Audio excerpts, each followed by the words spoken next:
Hello, I'm Ellen Goldberg, and welcome to a Tarot Moment from the School of Oracles. In this segment, we're going to introduce the tarot. What are tarot cards? Well, you might think that they're simply a deck of cards, but they're much more than that.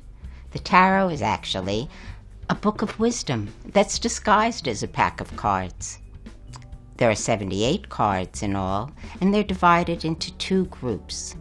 The major arcana means secrets, and the minor arcana.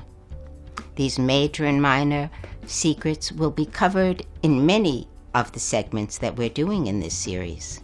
The tarot, the origins are really shrouded in mysteries. There are many theories about where they come from.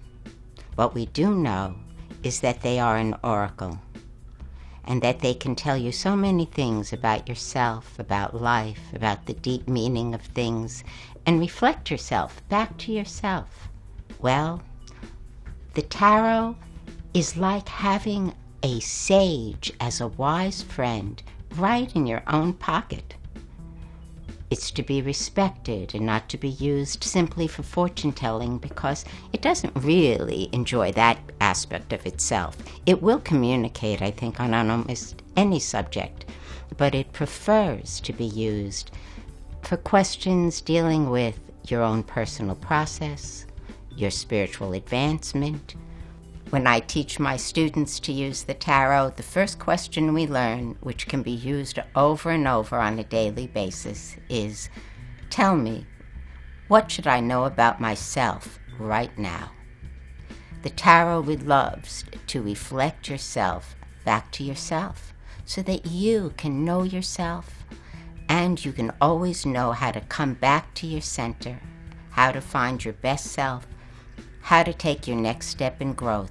Many scholars say that the tarot first appeared around the time of the Renaissance in Italy. And surely the first decks that we have come from around that time. Maybe things like the invention of the printing press, then the availability that made of paper products to the masses certainly had an influence on the tarot, as well as the Renaissance proclivity for creating systems that synthesized all existing knowledge that existed. They did this quite a bit, and so the tarot is an example of that. In fact, the tarot is a compendium of the entire Western mystery tradition.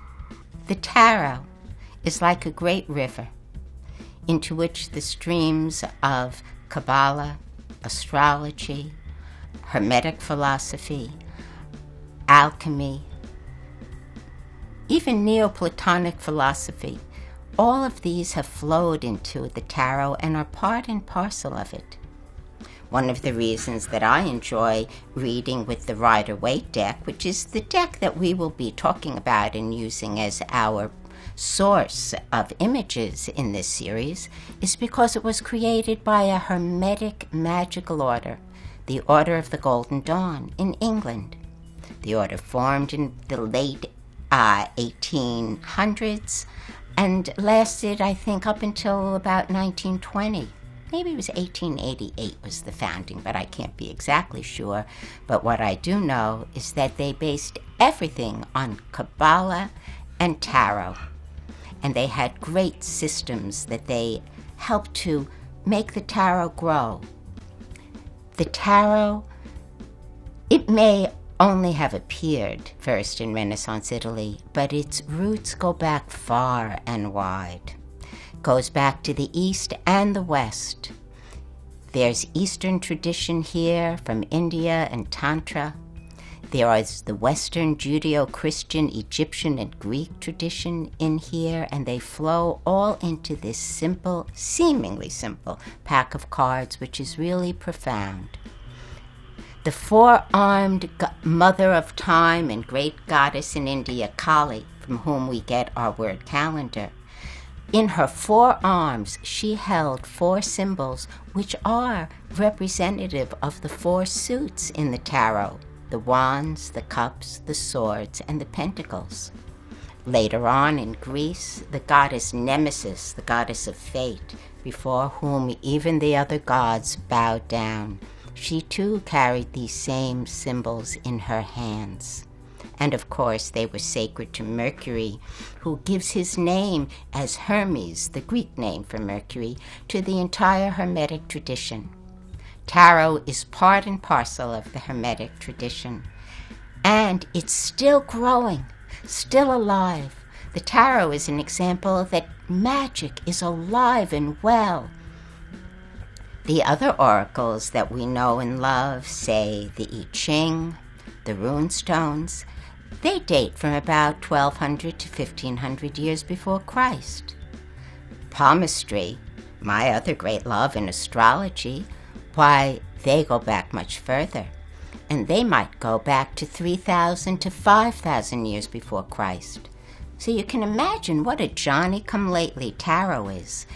Coming right around the time of the Renaissance, that makes it around 600 years old. Tarot is alive. It's growing. Look at all the wonderful tarot decks that are constantly appearing. And you can be part of this evolution. If you learn the tarot, you can help it go forward, and it's very responsive.